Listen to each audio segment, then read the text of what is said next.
match reaction time. Southend United 0, Wrexham 0 at the Roots Hall Football Stadium. Wrexham fortunate enough to come away with a point, even though the results did go Wrexham's way, with Chesterfield did draw them to Yeovil Town and Notts County getting beat away to Dorking Wanderers. Now, there's a couple of things that I want to talk about today in terms of Wrexham. There's a bit of quotes of what Jake Hyde's thoughts were on his disallowed goal, and obviously what Phil Parkinson thought on the whole game. Now, obviously there were shots from like JJ, it went wide, Jordan Davis went just wide, Ollie Palmer made the keeper tip it over the bar, stuff like that. But apart from that, Wrexham were pretty flat and pretty lazy, if that makes sense. Ollie Palmer played like Dominic Calvert-Lewin, where he couldn't time a header or couldn't do anything to save his life, in all honesty. Paul Mullen just looked out of sort today. Jordan Davis, well, today, I mean yesterday. Jordan Davis was out of sort. He didn't look too brilliant. Obviously, the one change of Elliot Lee, which didn't make an impact. Anthony Ford was missing. He couldn't even touch the ball. Like, if he was trying to touch the ball, it was just go up for the throw-in or something. Aaron Hayden had that one chance on goal. I had the chance from Ben Tozer's long throw. I mean, the only people that you can actually not crucify for this performance is Mark Howard, Max Fluway, Jacob Mendy and Luke Young. They're the only people who, in my opinion, actually would get a free pass from this crucifying. Wrexham lazy, shambolic, utter dross. It's the best way to put it. I don't even know where to start. Mark Howard, we'll start with Mark Howard. You know, he's shown his quality once again. Made some pretty crucial saves in that game. Max Fluway, I think he had a header off the line to stop Southend actually going 1-0 up. Jake Hyde's disallowed goal, we are going to talk about that in a brief second. But Phil Parkinson does not trust his bench. He does not trust his bench. The only person he actually trusts on that bench was Elliot Lee. Now, Sam Dalby, he knows Southend better than anyone. Why not give him a shot? I mean, look at Southend playing Jake Hyde, and he went 2 target men up front in Marcus Dackers and Jake Hyde, and look at it. Jake Hyde actually was properly so close. And I mean, if it wasn't for that decision from the inexperienced referee, then Southend would have went 1-0 up, would have won the game, and Jake Hyde would have haunted Wrexham for Wrexham's own stupidity. I mean, I don't know. I think Phil Parkinson doesn't have a plan B. And I'll be honest with you, he doesn't have the players at this current time and moment that he actually wants to go with to change formation. So, even if a new manager come in, unless he changes to a 4-3-3 and starts to involve McAlinden and put Elliot Lee out wide and drop even Mullen or Palmer, it's not going to happen. So, Wrexham at the moment, they're one-dimensional in terms of the formation. You can't change that, unfortunately.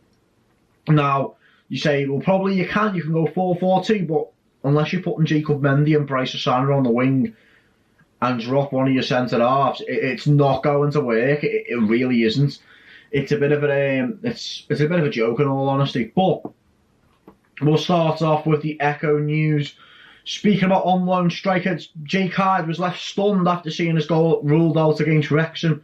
Hyde appeared to give them the Shrimpers the lead against his parent club midway through the second half at Roots Hall. And by the way, we'll be speaking about that in a minute, about the fact that Jake Hyde actually played against his parent club whilst being out on loan. And Hyde could not believe it when the referee and Aaron Bannister reversed his decision to allow the goal. I haven't seen anything like that in a 12 or 13 year career, said Jake Hyde. I've never seen a goal given and then seen it taken off about 5 minutes later. Our whole team has celebrated and gone back to the halfway line before the opposing team and Wrexham talk to the referee and change his mind. Now, speaking about Wrexham, their stupidity for allowing Jake Hyde, not even putting anything in a contract to say Jake Hyde can't play against Wrexham.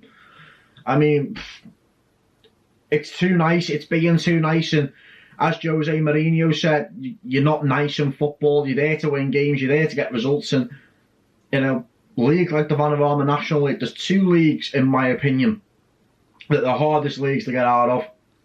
A, the Vanarama National League, and B, the Championship. They're the 2 hardest leagues to get out of because it's an absolute dogfight. You've got the teams at the top fighting for Premier League, and then you've got your halfway / bottom of the league teams fighting for survival. And it's the same for the National League, really. You've got the teams fighting to get into the Football League. Now, obviously, you've got the teams fighting to stay up from relegation to the Vanarama North or South League. But, yeah, Wrexham's so stupidity. They should have thrown an extra, if it's 100k, 200k at Southend, if it meant that Jake Hyde didn't play against Wrexham home and away. I don't think anyone would have thought that Jake Hyde would have been that capable because of his injury record and stuff like that. But you still don't allow someone to play that knows your club as well as what Jake Hyde does, because he was with them in pre-season. He knows the training inside and out. Unfortunately, it's a shit situation, and apologies for my language to be in, but Jake Hyde knows the club and the way they train inside and out. Now we'll move on to Phil Parkinson on his thoughts on the draw to Southend United with the Echo News. Says Wrexham boss Phil Parkinson would have been disappointed if Jake Hyde's goal was, if it was allowed to be stood. Shrimper striker Hyde was on loan from the Dragons, saw the second half goal disallowed for offside. But Parkinson always felt the effort was unlikely to stand. Now, I wouldn't say it was offside, but I'd definitely say there was a handball involvement. So, fair decision, yes. Wrong reasoning given, if that makes sense. I thought it was handball at the time, said Parkinson. I expected the ref to give it, but I don't know if he's given it for offside or handball in the end. I was confident that when he went over to the linesman, that if we'd seen it from where we were, the linesman must have seen it because he was much closer. Which, to be fair, if the linesman's seen the handball, he obviously should give it, but it seems to give it offside. Phil Parkinson also goes on to say, we were pleased to get the decision, but we would have been disappointed if we didn't. And then, obviously, he said, it was a tough game, but I thought it would be. Southend deserved more from the last two games, particularly the Torquay United game. They made a few changes and went a bit more direct with two target men at the top end of the pitch. It was difficult conditions with a wind and a bobbly pitch. It was a different game. It was a different type of game to Tuesday, and we had to dig deep at times. It was a day where our real solid citizens, the goalkeeper and the back five, had to stand strong, and they did it to make sure we got the point. Now, looking at this quote where it says, it was difficult conditions and a windy pitch, I'm sorry, mate, but you are a team of professional footballers. I understand the conditions are hard, but the quality should show. Now, Wrexham were very lethargic, they were lazy, took extra touches in the first half, the need be they weren't moving the ball around as fluently as when they were at the racecourse on Tuesday night. And I think that's shown. I think everything really shown in that. But you've got to give praise to Southend because there are no pushovers, and I did mention that, hence why I said their home form, or just the form in general, was terrible. But Wrexham's away form now, if you take Dorking off the question, and you obviously mentioned Yeovil, Woking, Chesterfield, Wrexham's away form is not brilliant performance-wise. Now, they've got 8 points out the last 5 away games, so an 8 points out of possible 15 away from home, which is not great, but it's not brilliant. It's not brilliant, but it's not terrible either. I mean, Stockport County last season, they were top of the away form, so it genuinely shows how much good of a balance between the home form and the away form as you need it. I have seen some comments though, people saying, well, you know, Wrexham need to win every home game from now to the end of the season and win 50% of the away games and we're flying it. I'm sorry, but to win every home game, even be unbeaten every home game, is just a dramatical shout.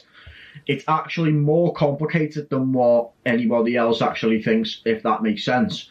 Now, for me, Phil Parkinson has to sign wingers, a centre midfielder, and at that point, he has a plan B.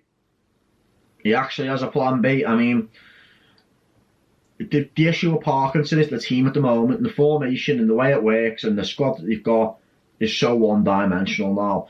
The likes of Harry Lennon, Liam McAlinden, Christian Dibble, you'd expect to see go in January. I mean, 100% you'd expect to see them go in January. I just think Parkinson doesn't have the faith, and he doesn't have the trust in his bench. If you're 0-0, the results are going your way, and you need to win to go top the league, you bring an attacking player on. I understand Obviously, it's going to be difficult because of the stage of the season we're at, but you only get these opportunities a handful of times during the season, and it's up to Wrexham to capitalise on that. Now, this is one opportunity you missed.